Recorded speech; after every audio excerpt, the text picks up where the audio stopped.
Hi there. Now I just want to wait for a second and see if everyone can hear me just fine, because I'm going to try not to do this visit with headphones in so you can hear all the sounds of the city around. Also, I'm standing back from Canada Place because sometimes I've found in the past, if I'm near this time of year, near the big cruise ships and everything, that I get interference and it cuts out. So anyway, hey, welcome to Vancouver. Nice to have you here. Let me see, there's lots going on in the port. Let me just turn this around for a second and just give you a sense. So there is the Seabourn Quest, registered in Nassau, but probably owned by some giant corporation. And there is a helicopter just going over top, and then a float plane about to take off, of course. This is Burrard Inlet. So welcome, lovely to have you here. Oh, hey, Nat, nice to see you there. It always seems to bounce around a bit, but you know, I'm only here for really 2.5 days, but I just felt I had to come out and do at least one trip. Hi there. Hey, everywhere. Hey, hi, Diana, Emily. Nice to see everyone. Now, I'm really going to not be able to look at the screen too much because I'm going to watch my step. It's busy, busy, busy. There's a cruise ship on the other side of Canada Place as well. So, hey, Paula. Now, my friend Paula has been here last year for a cruise. Shame that we weren't able to do it together. But you see some high cloud, but it's burning off and it's turning into a gorgeous day. Hey, Harlan. So I'll stop saying hi to everyone because I'm sure I'll miss people. There goes one of the float planes heading out right now. They, okay, hello. So there they go. 21 minutes over to Nanaimo, or about 44 minutes over to Victoria Harbour, the largest fleet of float planes in the world. And I'm over here by the Vancouver Convention Centre, a carbon neutral centre. Of course, Vancouver is an ultra-modern city, hugely international, extremely peaceful and relaxed, and also very expensive. So that's some of the realities. Tomorrow is my son's birthday.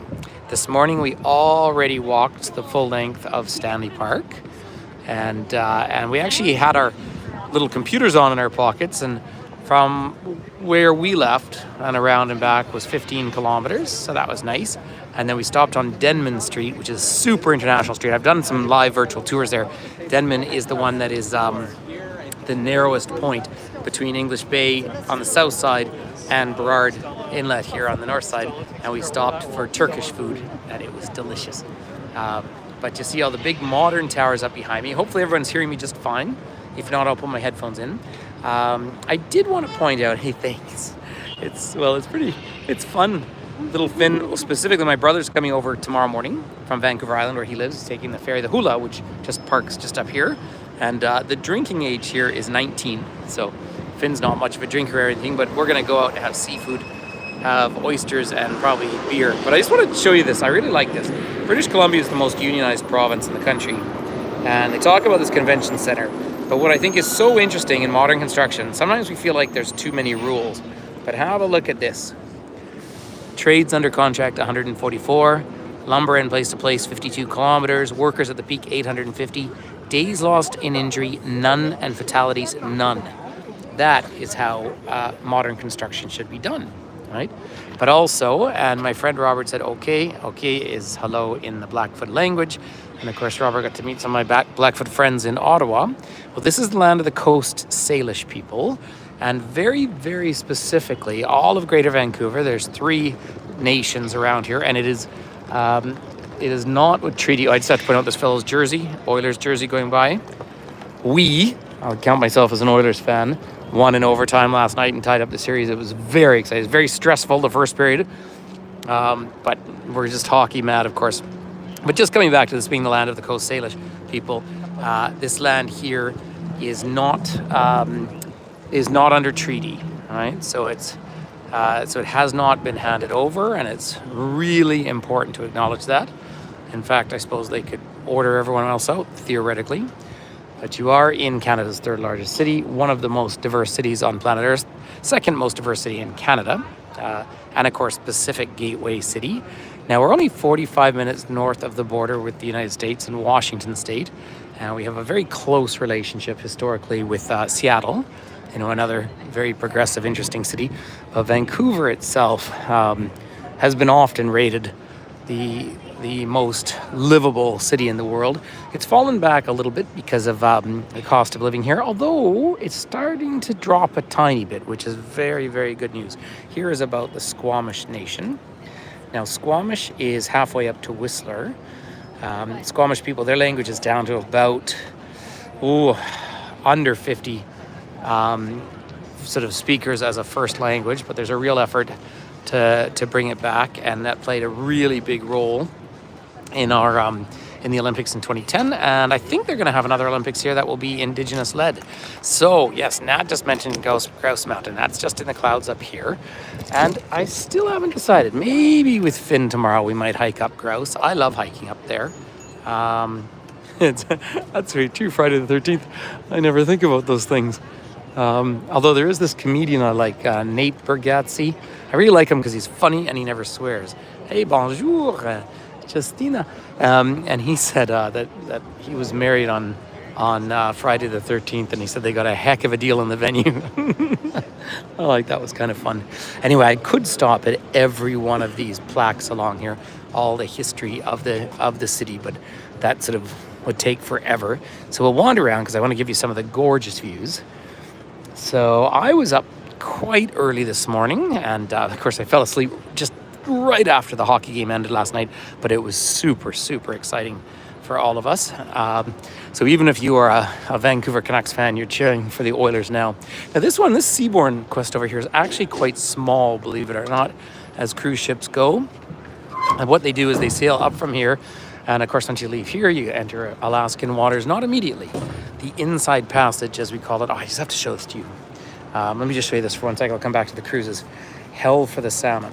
So that is Hell's Gate. Now that is, it's about a 2-hour drive from here to get to Hope, BC, and then you start to head up the Fraser Canyon. That's the old Trans-Canada route, but more importantly, this was the route 1858. They found gold in the Fraser River, and then they kept going further up all the way into Caribou Country, which was the main gold rush. So I'm just seeing everybody's saying, woohoo, sorry, I must have missed something. Oh, you became an aunt, congratulations. Hey, that's wonderful. And during construction, they did some damage to already this incredible river. And we say the incredible river, the Fraser is considered the greatest salmon river in the world. It travels about 1,000 kilometers, starts near Jasper, but this side of the Continental Divide. And it doesn't go through any lakes at all, so it's not filtered at all. And basically, the city of Richmond, which is where Vancouver Airport is the giant delta of that river flowing out. Well, there's a salmon ladder in there right now.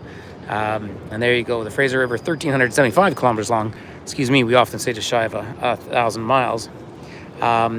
Is the longest river in BC. Historically has supported the greatest salmon runs in the world.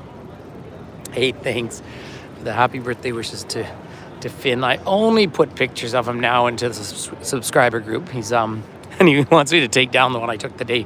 I didn't look at it. I didn't have my glasses on, but yeah. So I'm happy to share some things about Finn in the private group, but not publicly. He's making his own career decisions. Now, lots going on out here. For example, you have float plane coming around, and you have the sea bus going over to the north shore over there. Goes every 20 minutes right across. There's 2 buses that go concurrently, and here comes one of the float planes in. So you see that big dark sky. So we landed here from Calgary yesterday, very, very simple, and then took the train that was built for the Olympics right in to downtown. So I don't know what it cost, $8, and boom, we're in the center. And then we went out for a really fun walk and some very good sushi yesterday. Yeah, so it's fun hanging out. Well, it's always fun hanging out with my kid. Watch this plane coming in. So yeah, so that's the only time I share. So he would do a live tour with me in the subscriber group, but nothing else. Have a look at that coming in. There you go.